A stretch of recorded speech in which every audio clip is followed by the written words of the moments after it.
और इस वक्त की बड़ी खबर आपको बता दें, यास तूफान के रिव्यू मीटिंग के लिए शुभेंदु अधिकारी को मिले न्योते से ममता बनर्जी दरअसल नाराज हो गई हैं।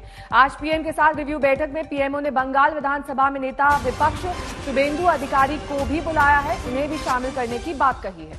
इस बैठक में बंगाल के राज्यपाल, सीएम ममता बनर्जी, केंद्रीय मंत्री और बंगाल से सांसद देबाश्री चौधरी और केंद्रीय मंत्री धर्मेंद्र प्रधान भी मौजूद रहेंगे।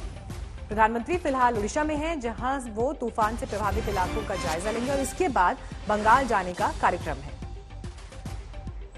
और जानकारी के साथ इंद्रजीत कुंडू इस वक्त जुड़ गए हैं हमारे साथ। इंद्रजीत, ममता बनर्जी इस बात से नाराज हो गई है कि शुभेंदु अधिकारी को न्योता क्यों दिया गया है? जी हाँ, बिल्कुल। जो सूत्रों के हवाले से हमें पता चल रहा है, कल रात को ही उन्होंने अपनी नाराजगी जताई है, क्योंकि कल रात को मुख्यमंत्री के दफ्तर में ये इन्फॉर्मेशन मिला है पीएमओ से कि कौन कौन लोग हैं जो आज इनवाइटी लिस्ट में है पीएम के इस रिव्यू मीटिंग में।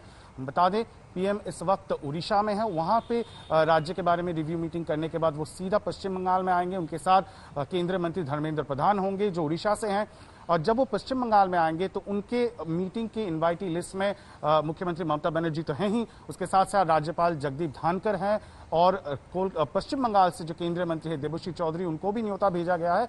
और उसके साथ साथ पश्चिम बंगाल विधानसभा में इस वक्त जो विरोधी दल नेता है शुभेंदु अधिकारी, जो खुद नंदीग्राम में ममता बनर्जी को शिकस्त दिया है और वो पूर्वी मिदनापुर जिले से आता है। आपको पता होगा पूर्वी मिदनापुर जिला, ये जो साइक्लोन यास था उसका सबसे चपेट में आया था, सबसे ज्यादा नुकसान पूर्वी मिदनापुर और दक्षिण 24 परगना में हुआ है, तो उनको भी न्योता भेजा गया है। लेकिन इस वक्त बड़ी सवाल ये है कि क्या ममता बनर्जी आज इस मीटिंग में जाएंगी।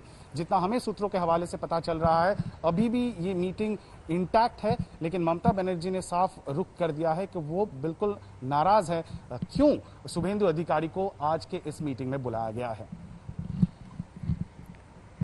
शुक्रिया इंद्रजीत इस जानकारी के लिए आपका। यास तूफान उड़ीसा और पश्चिम बंगाल से तो गुजर गया, लेकिन जाते जाते झारखंड और बिहार को भी अपनी चपेट में ले गया। बिहार और झारखंड के कई इलाकों में कल पूरी रात बारिश हुई। पटना की तस्वीरें आप देखिए, बिहार तक यास तूफान का असर देखा जा सकता है। सड़कें लबालब भर गई हैं क्योंकि बीते कई घंटों से पटना और बिहार के कई और इलाकों में झमाझम बारिश देखी गई। वाहनों की आवाजाही में थोड़ी बहुत दिक्कत आई, लेकिन माना जा रहा है कि यास तूफान का असर अब बिहार और झारखंड में सबसे ज्यादा पड़ने वाला है।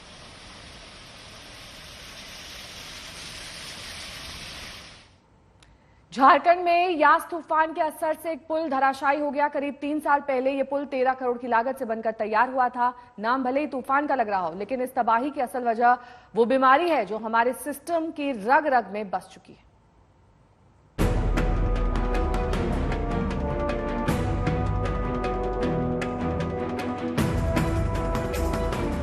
भारी भरकम ये पुल किसी खिलौने की तरह बीचों बीच से 2 टुकड़े हो गया। विकास के दावों के नाम पर खड़ा किए गए पुल की हैसियत तूफानी बारिश के आगे एक मजाक से ज्यादा साबित नहीं हो पाई। ये मंजर झारखंड के खूंटी का है, जहां विकास के नाम पर करोड़ों के खर्च की पोल 2 दिनों की बारिश ने खोल दी।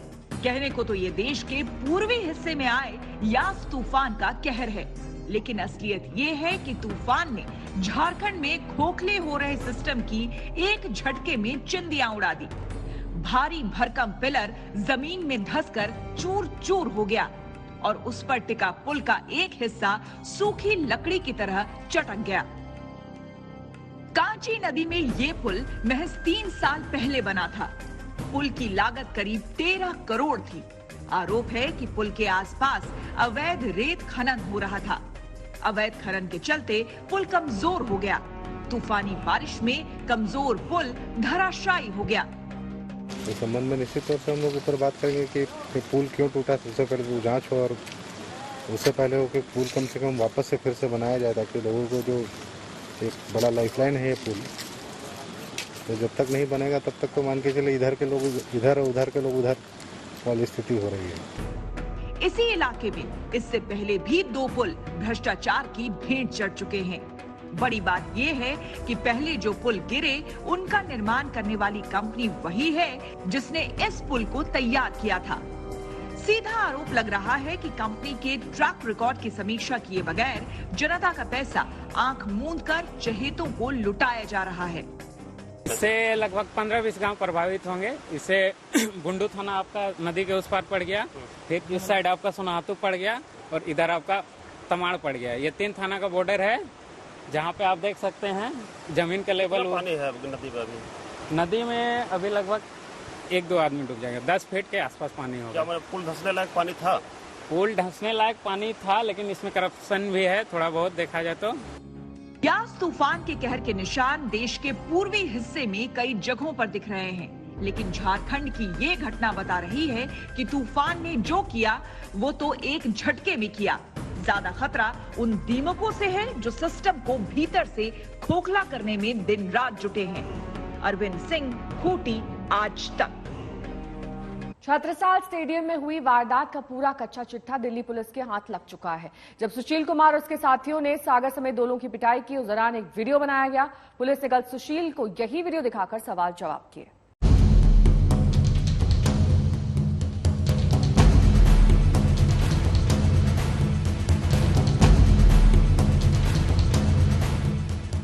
दो बार के ओलंपिक पहलवान सुशील कुमार के सिर पर किस कदर खून सवार हो गया था, ये वीडियो उसका सबूत है।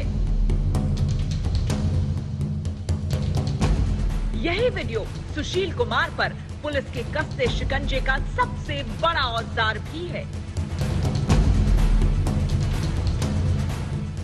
4 मई की रात दिल्ली के छत्रसाल स्टेडियम में एक खिलाड़ी कैसे अपराधी बन गया, ये उसकी जीती जागती तस्वीर है। गुरुवार को पुलिस ने सुशील कुमार से पूछताछ के दौरान जब उन्हें ये वीडियो दिखाया तो सुशील कुमार सन्न रह गए। उन्हें अंदाजा भी नहीं था कि वारदात के दौरान बनाया गया ये वीडियो पुलिस के हाथ लग चुका है। सुशील कुमार तो वीडियो में साफ साफ नजर आ रहे हैं। जमीन पर गिरा शख्स जिसे सुशील कुमार पीटते दिख रहे हैं, वही सागर धनखड़ है, जिसने इस पिटाई के बाद अस्पताल में दम तोड़ दिया।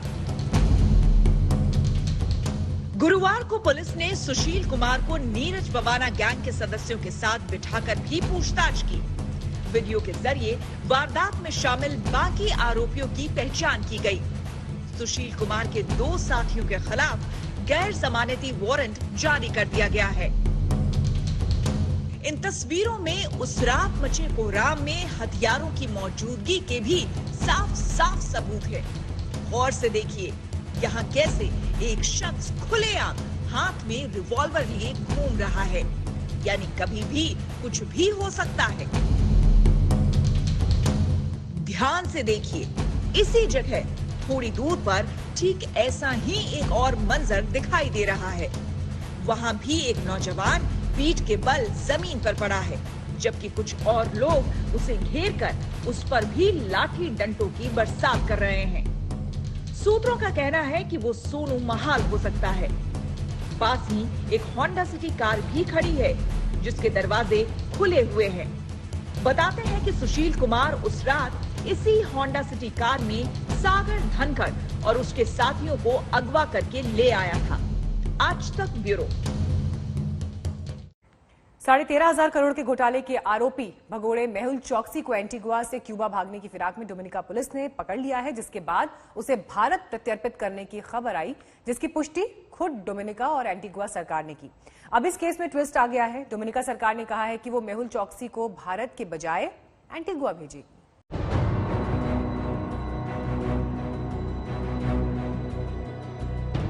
पीएनबी घोटाले में 13,500 करोड़ रुपए का फ्रॉड करने वाले हीरा कारोबारी मेहुल चौकसी को भारत लाने की उम्मीद को धक्का लगा है, क्योंकि अब डोमिनिका ने चौकसी को वापस एंटीगुआ भेजने का फैसला किया है। दरअसल डोमिनिका के national security and home affairs ने कहा है कि गैर कानूनी तरीके से डोमिनिका में प्रवेश करने के आरोप में गिरफ्तार चौकसी को जल्द एंटीगुआ भेज दिया जाएगा। इस बारे में एंटीगुआ और बारबुडा से चौकसी की नागरिकता से जुड़ी जानकारी मांगी गई है, जिसके बाद चौकसी को एंटीगुआ को सौंप दिया जाएगा। इससे पहले एंटीगुआ की सरकार ने डोमिनिका से कहा था कि चौकसी को सीधे भारत भेज दो, जिसकी पुष्टि एंटीगुआ के प्रधानमंत्री ने भी की थी। Our specific request to the government of Dominica is to have Mr. Choksi deported and be repatriated directly to India. not to send him back to Antigua and Barbuda where he's a citizen, and one in which he will enjoy certain constitutional and legal protections. दरअसल भारत प्रत्यर्पण के डर से मेहुल चौकसी Cuba भागने की फिराक में था। रविवार को एंटीगुआ से लापता होने के बाद मेहुल चौकसी का पता लगाने में इंटरपोल भी लगी हुई थी। मंगलवार को उसे डोमिनिका में दबोच लिया गया था, जिसके बाद से माना जा रहा था कि मेहुल चौकसी को अब भारत प्रत्यर्पित कर दिया जाएगा। हालांकि तब मेहुल चौकसी के वकील ने कहा था कि मेहुल चौकसी अब भारत के नागरिक नहीं हैं, इसलिए उन्हें सिर्फ एंटीगुआ ही डिपोर्ट किया जा सकता है। Being in Antigua because he's a valid citizen of Antigua. Moreover, in Antigua, by challenging the vires, that is the constitutional validity of the Antiguan Extradition Act, Antiguan Citizenship Act, we've taken a stay on even the processing of any extradition request sent from India or to be sent from India. So the matter is pending in the High Court at Antigua, so there was no issue at all. यानी भगोड़े मेहुल चौकसी को भारत लाने की उम्मीद एक बार फिर तकनीकी तामझाम में फंस गई है, जबकि डोमिनिका और एंटीगुआ की सरकारें चौकसी को भारत प्रत्यर्पित करने के लिए अपनी हामी भर चुकी थी। चौकसी को 2017 में एंटीगुआ और बरबूडा की नागरिकता मिली थी। 2018 में भारत से भागने के बाद से ही चौकसी एंटीगुआ में रह रहा था। पीएनबी घोटाले में चौकसी के साथ उसका साथी नीरव मोदी भी भारत छोड़कर भाग गया था। तब से ही दोनों आरोपियों के प्रत्यर्पण की कोशिश की जा रही है। नीरव मोदी ब्रिटेन में है और वहां के गृह मंत्रालय ने उसके प्रत्यर्पण को मंजूरी दे दी है। हालांकि इसके खिलाफ नीरव मोदी ने हाईकोर्ट का दरवाजा खटखटाया है। डोमिनिका में चौकसी की गिरफ्तारी के बाद उसको भारत लाने की उम्मीद जगी थी, लेकिन फिलहाल ये मामला अब टल गया है। दिल्ली से मुनीश पांडे के साथ आज तक ब्यूरो।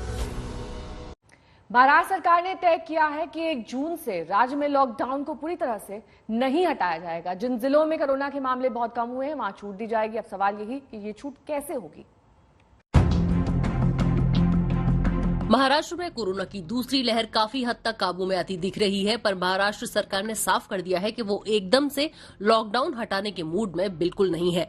महाराष्ट्र के 36 में से 21 जिले ऐसे हैं जिनका पॉजिटिविटी रेट 10% से ज्यादा है। ऐसी जगहों पर सरकार छूट नहीं देना चाहती। हाँ, जहां केस कम है वहां ही सरकार लॉकडाउन की बंदिशों में राहत देगी। यह शिथिलता किस तरह की होगी, इस बारे में टास्क फोर्स से चर्चा करते हुए माननीय मुख्यमंत्री जी इसमें जो भी अंतिम निर्णय है वो लेने वाले हैं।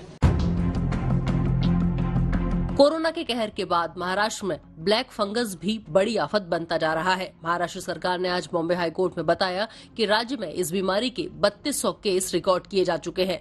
महाराष्ट्र को रोजाना ब्लैक फंगस के इंजेक्शन के 14,000 वायल्स की जरूरत है, मगर मिल रहे हैं केवल 4 से 5,000। महाराष्ट्र के हर शहर में ब्लैक फंगस के मरीजों के 1:11 में एक बार फिर आप सभी का स्वागत है। कोरोना की दूसरी लहर का प्रकोप अब कुछ कम दिखाई दे रहा है। 44 दिन बाद पहली बार आज सबसे कम नए मामले सामने आए।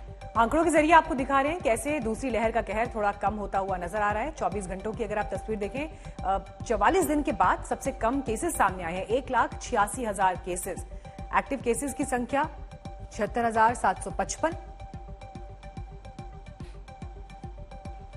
Positivity rate 9%। 44 दिन में ये सबसे कम आंकड़ा। 4 दिन से 10% से कम पॉजिटिविटी रेट आ रहा है। अभी 9% पर ये बना हुआ है।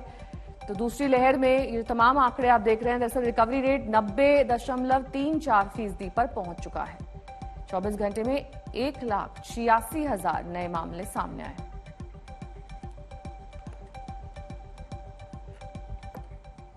दूसरी लहर का कहर जहां कम होता दिख रहा है, वहीं हालात बेहतर होने की उम्मीद भी बढ़ रही है। लेकिन पंजाब के वन मंत्री सुधरते हालात को बिगाड़ने पर तुले हुए हैं।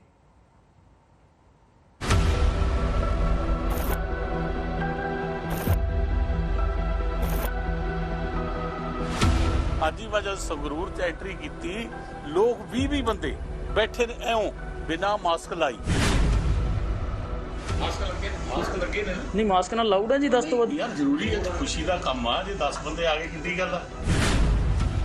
ये है पंजाब के वन मंत्री साधु सिंह धर्मसोत।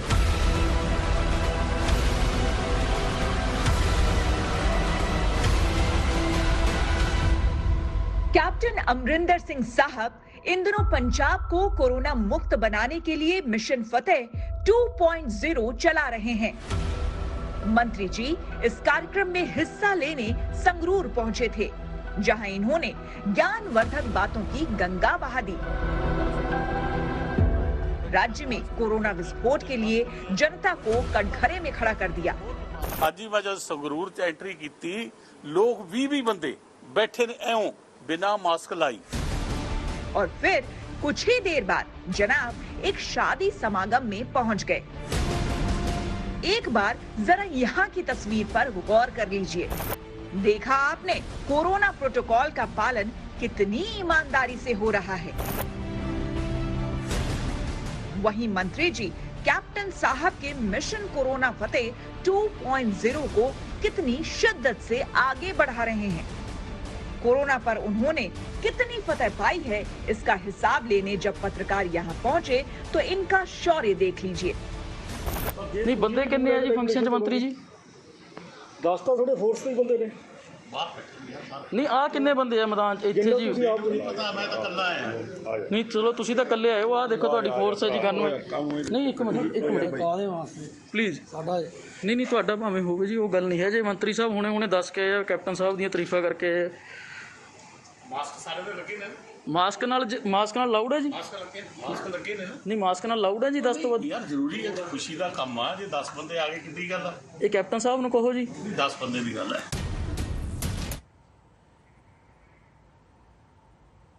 यास तूफान से हुई तबाही का एरियल सर्वे इस वक्त प्रधानमंत्री नरेंद्र मोदी कर रहे हैं। आज पश्चिम बंगाल और ओडिशा के कई प्रभावित इलाकों का प्रधानमंत्री दौरा करने वाले हैं, जिसमें खास तौर पर सबकी नजर टिकी हुई है उनकी मुलाकात जो कि मुख्यमंत्री ममता बनर्जी से होने वाली है।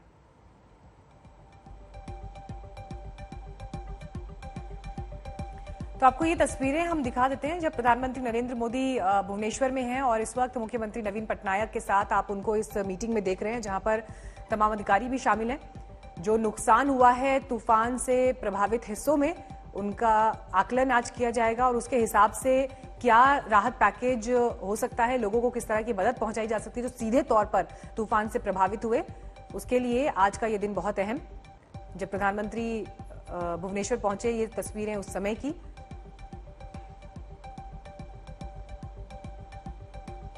और इस अहम बैठक में भी प्रधानमंत्री इस वक्त मौजूद है और इसके बाद उनका कार्यक्रम है पश्चिम बंगाल जाने का।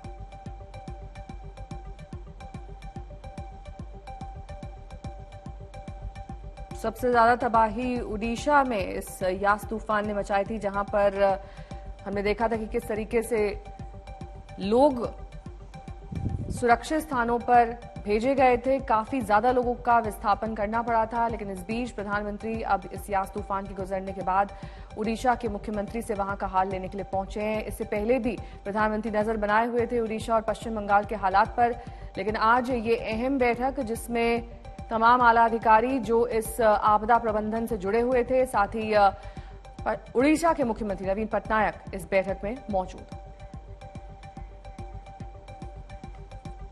अनुपम मिश्र इस वक्त और जानकारी के साथ हमारे साथ जुड़ गए हैं। अनुपम, भुवनेश्वर में प्रधानमंत्री अभी हैं, इसके बाद वो पश्चिम बंगाल पहुंचेंगे, उनका हवाई सर्वे का भी कार्यक्रम है। आज की समीक्षा बैठक से क्या निकल कर आएगा? जी देखिए, इससे पहले भी पिछले साल अम्फन जब हुआ था, तूफान आया था, उसके बाद भी प्रधानमंत्री आए थे, समीक्षा की थी, देखे थे, उसके बाद राहत पैकेज की घोषणा की थी, जिस पर विवाद भी हुआ था मुख्यमंत्री ममता बनर्जी और प्रधानमंत्री या केंद्र सरकार के बीच में। इस बार भी प्रधानमंत्री आ रहे हैं। पहले भुवनेश्वर उड़ीसा में जो तबाही हुई है उसको हवाई सर्वे करेंगे, उसका आकलन करेंगे, उसके बाद पैकेज की घोषणा कर सकते हैं। इसके बाद वो बंगाल आएंगे। बंगाल में खासतौर पर दक्षिण 24 परगना और पूर्व मिदनापुर में जो तबाही हुई है वहां का हवाई सर्वेक्षण करने के बाद ममता बनर्जी के साथ एक 1-to-1 बैठक होनी है, जहां पर गवर्नर जगदीप धनखड़, धर्मेंद्र प्रधान के भी रहने की बात है, शुभेंदु अधिकारी भी आमंत्रित है। और इस बैठक के बाद प्रधानमंत्री एक कंपनसेशन पैकेज की घोषणा कर सकते हैं। 400 करोड़ रुपए की बात पहले की गई है, लेकिन ममता बनर्जी और चाह रही हैं। तो ऐसे में कितना केंद्र सरकार इस पर आकलन पे निर्भर करता है कि कितना वो पैकेज या जो भी भुगतान है वो करने की के लिए सक्षम है। साथ ही ये भी कहा जा रहा है यहाँ पर अनुपम की प्रधानमंत्री ने शामिल किया इस मीटिंग में शुभेंदु अधिकारी को, उसको लेकर ममता बनर्जी नाराज हैं। साथ ही जिस तरीके के राहत पैकेज को लेकर तमाम जो वादे किए गए थे उस पर भी वो असंतुष्ट हैं। क्या निकलकर सामने आ रहा है? आज की मीटिंग में ममता बनर्जी और पीएम आमने सामने होने वाले हैं। बिल्कुल, जिस तरह की तल्खियां हमने चुनाव के वक्त देखी, उसके बाद ये पहला मौका है जब प्रधानमंत्री नरेंद्र मोदी और मुख्यमंत्री ममता बनर्जी एक साथ आमने सामने होंगे। और जिस तरह की बातें हुई, जिस तरह एक दूसरे पर निशाना साधा गया, और पिछले साल अम्फन में जो 1000 करोड़ रुपए का हर्जाना की घोषणा की गई थी केंद्र सरकार की ओर से, उसे नाकाफी बताया था ममता बनर्जी ने। और इस बार भी ममता बनर्जी पहले से ही कह रही हैं कि केंद्र सरकार की ओर से जो रकम मिल रही है कम है। तो ऐसे में कितना लाभ होता है दोनों की मीटिंग के बाद, या इसके बाद किस तरह की बातें होती हैं, वो भी काफी, उस पर भी काफी आशंका बनी हुई है। शुभेंदु अधिकारी के शामिल होने पर भी ममता बनर्जी नाराज हैं, जो राजनीतिक सूत्रों के हवाले से खबर आ रही है, क्योंकि नंदीग्राम से ममता बनर्जी को हराने वाले शुभेंदु हैं। तो ऐसे में इन सब बातों पर अभी भी संशय बना हुआ है कि कितना लाभ हो सकता है इस मीटिंग में। ठीक है, आपके पास और जानकारी के लिए लौटते रहेंगे अनुपम। फिलहाल धन्यवाद इस तमाम जानकारी के लिए। एक बार फिर से लौटते हैं पंजाब की खबर पर, जहां वन मंत्री साधु सिंह पहले कोरोना पर काबू पाने के कार्यक्रम में जनता को कोरोना प्रोटोकॉल का पालन न करने के लिए जिम्मेदार ठहराते हैं, और फिर वो एक शादी समारोह में शामिल होते हैं जहां मैरिज हॉल में 50 से ज्यादा लोग मौजूद थे। पंजाब में सिर्फ 10 लोगों को ही ऐसे समारोह में शामिल होने की इजाजत है, लेकिन खुद मंत्री जी यहाँ जो प्रोटोकॉल है उसे तोड़ते हुए दिखाई दिए। सत्येंद्र चौहान हमारे संवाददाता से तमाम जानकारी के साथ जुड़ गए हैं। सत्येंद्र, जो तस्वीरें सामने आ रही हैं उसमें अगर मंत्री इस तरह की मिसाल पेश करेंगे तो फिर जनता कहां जाएगी? देखिए, दिलचस्प बात यह भी है कि कल ही कैप्टन अमरिंदर सिंह ने अपने तमाम मंत्रियों के साथ एक मीटिंग की थी, और इस मीटिंग में ये कहा था कि पंजाब में फिलहाल केस कम हो गए हैं, लेकिन जो थर्ड वेव है जो कि एक्सपेक्टेड है उसके लिए हमें तैयार रहना होगा। और उस मीटिंग के तुरंत बाद मंत्री महोदय वहां ज्ञान देने के बाद सीधा जो है इस शादी समारोह में पहुंचे। और दिलचस्प बात यह भी है, जिस जगह पर यह शादी समारोह हो रही है वहां पर मुख्यमंत्री को खुद पता है कि कोरोना के हालात वहां पर बद से बदतर हैं। संगरूर जिला है, और ये भी कहा जा रहा है कि पंजाब में कोरोना की महामारी शहरों से निकलकर जो है देहात के इलाके में आ गई है, यानी कि गांव के गांव संगरूर जिले में पूरे गांव में 50-50, 100 लोग कोरोना से पॉजिटिव हो रहे हैं, और उन गांवों में स्वास्थ्य सेवाएं क्या है वो भी जगजाहिर है। लेकिन ऐसे मौके पर मंत्री जी वहां पर ना अकेले पहुंचे हैं, बल्कि अपने दल बल के साथ पहुंचे हैं, और फिर कह रहे हैं खुशी का मौका है, 10 से ज्यादा लोग हो गए तो क्या। तो अब सवाल ये खड़ा होता है कि मंत्री जी खुद जब कानून और नियमों की धज्जियां उड़ाएंगे, ऐसे में क्या पुलिस बल आम लोगों पर, साधारण लोगों पर लाठियां बरसाने का काम करेगा, या फिर सरकार मंत्री जी पर भी कहीं ना कोई लगाम लगाएगी, अंकुश लगाएगी। यानी कि कुल मिलाकर कानून व्यवस्था नाम की यहाँ पर कोई चीज नहीं है। मंत्री जी जो चाहें वो कर सकते हैं। खुद मंत्री जी ये भी बता रहे हैं कि रास्ते में 20-20 लोग बिना मास्क लगाए बैठे थे, खुद मंत्री जी बिना मास्क लगाकर शादी में पहुंचे। तो कुल मिलाकर यहाँ पर कहीं न कहीं कानून व्यवस्था भगवान भरोसे है। ये जो मीटिंगें होती हैं इंडोर की, ये सिर्फ कहीं ना कहीं एक आईवाश होता है, लोगों को दिखाने का काम होता है, इससे ज्यादा कुछ भी नहीं। बहुत बहुत शुक्रिया सत्येंद्र इस तमाम जानकारी के लिए आपका। तो कोरोना प्रोटोकॉल की धज्जियां खुद मंत्री जी ने उड़ाई, और इसी तरह की तस्वीरें दरअसल मध्य प्रदेश से भी सामने आई हैं। ये तस्वीरें देखकर आपको झटका लग सकता है, क्योंकि इस समारोह में दावत उड़ाते 200 से ज्यादा लोगों को देखा गया। कोरोना के कहर के बीच इन्होंने इस तरह की दावत में शिरकत होने से जरा भी गुरेज नहीं किया। दूसरी लहर के बीच इंदौर से ये रिपोर्ट देखिए।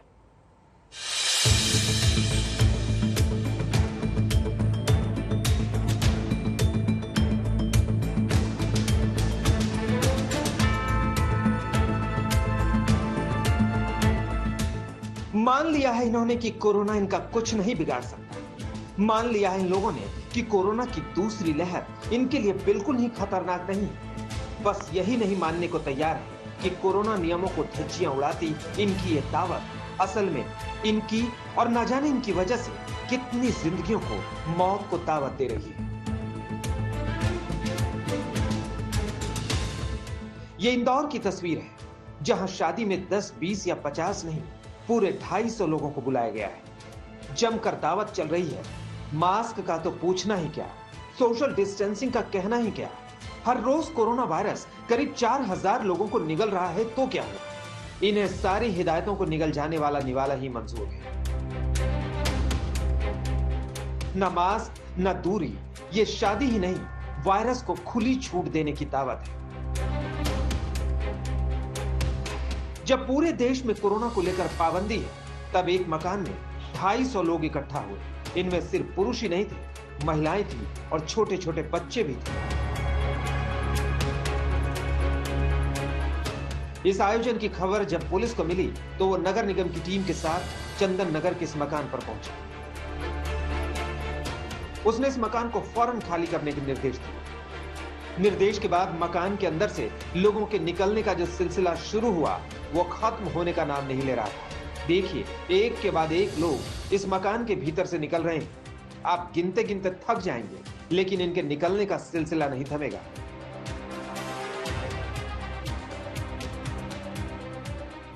हर उम्र के लोग कोरोना काल में पाबंदियों का उल्लंघन करने इकट्ठा हुए। ऊपर की मंजिल से महिलाओं और बच्चों को भी बाहर निकाला गया। पुलिस ने मौके से दुल्हन के पिता जावेद और मकान के मालिक एजाज को गिरफ्तार कर लिया है। इनके खिलाफ अलग अलग धाराओं में मुकदमा दर्ज किया गया है। एक नव निर्मित मकान के अंदर करीब 250 से 300 पुरुष और महिलाएं, बच्चे, जिनमें से अधिकांश लोग बिना मास्क के थे। अंदर इनका खाना पीना चल रहा था, शादी का कार्यक्रम चल रहा था। तो तत्काल इनके खिलाफ धारा 269, 270 और 188 IPC के तहत कार्रवाई करते हुए प्रकरण पंजीबद्ध किया गया है। और इसमें लड़की के पिता जावेद, जो ग्रीन पार्क का रहने वाला है, और जो मकान मालिक है मोहम्मद एजाज, इन दोनों को गिरफ्तार किया गया। गुरुवार दोपहर को इस शादी का आयोजन किया गया था। वहीं मध्य प्रदेश में नियमों की धज्जियां उड़ाने वाला ये पहला मामला नहीं है। मध्य प्रदेश के ही भिंड के एक गांव में एक लड़के के जन्मदिन की पार्टी में सैकड़ों लोग इकट्ठा हुए। जन्मदिन की पार्टी में 400 से ज्यादा लोग शामिल हुए। यही नहीं, कई लोगों के हाथों में हथियार लहरा रहे थे। इन्होंने फोटो खिंचाया और डीजे लगाकर गाने बजाने का कार्यक्रम भी हुआ। खबर मिलने पर पहुंची पुलिस ने इनके खिलाफ मामला दर्ज किया। ये लॉकडाउन चूंकि चल रहा है और इनके द्वारा उल्लंघन किया गया, इसीलिए इन पर अपराध पंजीबद्ध किया गया है। और आप जो खबर दे रहे हैं इसके बारे में इसकी सत्यता की जांच करा के अग्रिम कार्रवाई कराई जाएगी। इंदौर हो या भिंड, कोरोना नियमों की धज्जियां ऐसे समय मुड़ रही हैं जब दूसरी लहर से अब भी हर रोज करीब 2 लाख लोग बीमार हो रहे हैं। 4000 लोगों की जान जा रही है। सवाल है कि क्या ऐसी हरकतों से हम कोरोना से जंग जीत सकते हैं? भिंड से हेमंत शर्मा के साथ आज तक ब्यूरो। ये तब हाल है जब हजारों लाखों लोग कोरोना की वजह से अपनी जान गंवा रहे हैं। तेलंगाना भी इससे अलग नहीं है। यहाँ पर लोग लॉकडाउन के नियमों को ताक पर रख रहे हैं। ऐसे ही कुछ लोगों को जब पुलिस ने पकड़ा तो बच्चों की तरह रोते नजर आए।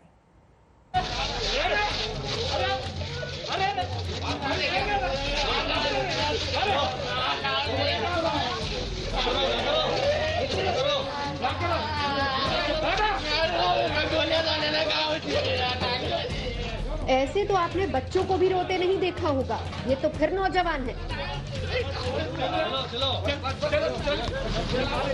लेकिन आदत से मजबूर, तभी आज ये नौबत आई।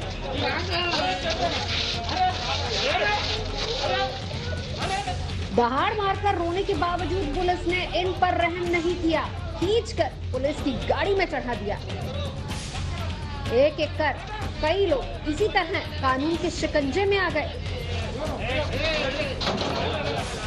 कसूर ये कि ये सभी कोरोना लॉकडाउन का उल्लंघन कर रहे थे। ये तस्वीरें तेलंगाना के पेड्डापल्ली की हैं। तेलंगाना में 21 मई तक लॉकडाउन है। मुख्यमंत्री के चंद्रशेखर राव 30 मई को कैबिनेट की बैठक करने वाले हैं। माना जा रहा है कि वो लॉकडाउन को आगे बढ़ा सकते हैं। इस बीच पुलिस ने लॉकडाउन तोड़ने वालों पर सख्ती बढ़ा दी है। उसी सख्ती के तहत इन लोगों को लॉकडाउन के दौरान बेवजह घूमते पकड़ा गया।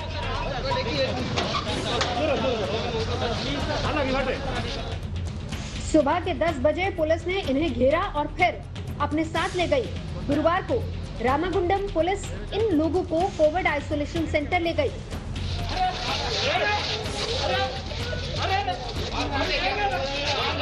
कुछ घंटे बाद पुलिस ने इन लोगों को छोड़ भी दिया। लेकिन अब पुलिस ने चेतावनी दी है कि अगर किसी को बेवजह घूमते पाया गया तो उसे 15 दिन के क्वारंटीन में भेज दिया जाएगा। उत्तर प्रदेश के सिद्धार्थनगर में 20 लोगों को वैक्सीन कॉकटेल लगा देने के मामले में प्रशासन ने कार्रवाई की। स्वास्थ्य केंद्र पर 20 लोगों को पहली डोज कोविशील्ड की लगी, जबकि दूसरी डोज कोवैक्सीन की।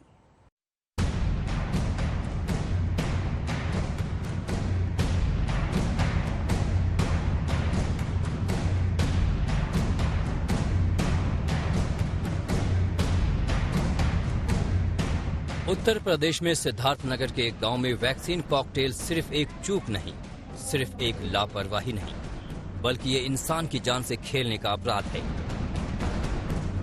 ये वो करतूत है जिसने सरकारी मशीनरी के काम करने के तरीके, उसकी सोच को उजागर किया है। इसमें आम लोगों की जिंदगी को सस्ता समझने की सरकारी ठर्रे की हिमाकत नजर आती है। सिद्धार्थनगर के औदही कलां गांव में 20 लोगों को एक डोज कोविशील्ड और एक डोज कोवैक्सीन देने के मामले में जब आज तक ने खबर दिखाई, तब स्थानीय प्रशासन से लेकर लखनऊ और दिल्ली तक हड़कंप मच गया। आज तक की खबर के बाद कटघरे में आई एएनएम को सस्पेंड किया गया है। संबंधित डॉक्टर्स पर भी गाज गिरनी तय है। आप लोगों को अवगत है कि ये प्रकरण ऑलमोस्ट 12 दिन पहले एक सब सेंटर पे एएनएम की लापरवाही की वजह से हुआ था, जिसमें ये गलत डोज लगा दी गई थी। तो उसमें उन एएनएम को सस्पेंड कर दिया गया है। जो भी डॉक्टर हैं और जो भी इम्यूनाइजेशन ऑफिसर हैं उनके खिलाफ भी कार्रवाई की गई है और बाकी लोगों का रेगुलर लेवल पे हेल्थ चेकअप किया जा रहा है। अभी किसी को कोई समस्या नहीं है और रेगुलर लेवल पे एक डॉक्टर की टीम मॉनिटर करती है जो उनको हमेशा निगरानी में रखे फॉर नेक्स्ट 2-3 मंथ्स, और यही चीज़ अभी निर्णय लिया है। अप्रैल को औदही कलां के स्वास्थ्य केंद्र पर 20 लोगों को कोविशील्ड का टीका लगा। 14 मई को उन्हें कोवैक्सीन का टीका लग गया। ऐसी गैर जिम्मेदाराना हरकत सोच से भी परे है, क्योंकि एक एक टीकाकरण की राष्ट्रीय स्तर पर मॉनिटरिंग होती है। प्रशासन का दावा है कि जिन लोगों के वैक्सीनेशन में ये गड़बड़ झाला हुआ, उनके स्वास्थ्य पर लगातार नजर बनी हुई है। गनीमत है कि अभी किसी का स्वास्थ्य नहीं बिगड़ा है, लेकिन जिनके साथ ये गड़बड़ी की गई उनमें डर तो बैठा ही हुआ है। जाने अनजाने में लगा या पता नहीं चला? अब ये तो वही लोग बता सकते हैं कि जानकारी से लगाए कि वैसे भूल से लगी, ये तो वही बता सकते हैं। और ये 1 महीने के अंतराल पर जब आप लोगों को पड़ा तो आप लोगों को कैसे पता चला कि अलग अलग वैक्सीन लग गई? जब वैक्सीन 14 अप्रैल को लगा, उसके बाद 14 मई को जब लगा तो मानपुर के एक नंदलाल चौधरी थे। जब वैक्सीन खत्म हो गया तो फोन किए ब्लॉक पर और वहां से पता चला कि वो वैक्सीन गलत है। वहीं से हम लोग को पता चला। तो जब गांव में अलग अलग वैक्सीन लगी तो क्या हड़कंप मचा था? क्या सब लोग चिंतित हो गए? जी हाँ, चिंतित जरूर हो गया साहब। चिंतित में तो आई गवा रहा था। ये बात सच है कि कोरोना वैक्सीन के कॉकटेल पर दुनिया भर में ट्रायल हो रहा है। वैज्ञानिक परीक्षणों से अभी तक जो संकेत मिल रहे हैं, उसमें एक तरह की वैक्सीन के कॉकटेल के खराब नतीजों के मिलने की आशंका नहीं है। लेकिन जिस चीज का पूरी सावधानी के साथ ट्रायल किया जाना चाहिए, ट्रायल के पहले जिम्मेदार अथॉरिटीज की मंजूरी मिलनी चाहिए, वो कुछ लोगों के साथ तुक्के में हो जाए, बिना उनकी इजाजत के हो जाए, बिना इस बात का आकलन किए हो जाए कि अगर उनके साथ कुछ अनहोनी होगी तो क्या होगा, तब आप सिर्फ हैरान ही हो सकते हैं। ऐसे में सिद्धार्थनगर में लापरवाही से वैक्सीन कॉकटेल का ये मामला सरकारों के लिए सबक बनना चाहिए। कसूर सिर्फ एक एएनएम या डॉक्टर का नहीं है, उस पूरी चेन का दोष है जिसकी वजह से अलग अलग वैक्सीन स्वास्थ्य केंद्र पर पहुंची और 20 लोगों को लग भी गई। इस गफलत के लिए हर एक दोषी पर कार्रवाई होनी चाहिए। सिद्धार्थनगर से कुमार अभिषेक के साथ आज तक ब्यूरो।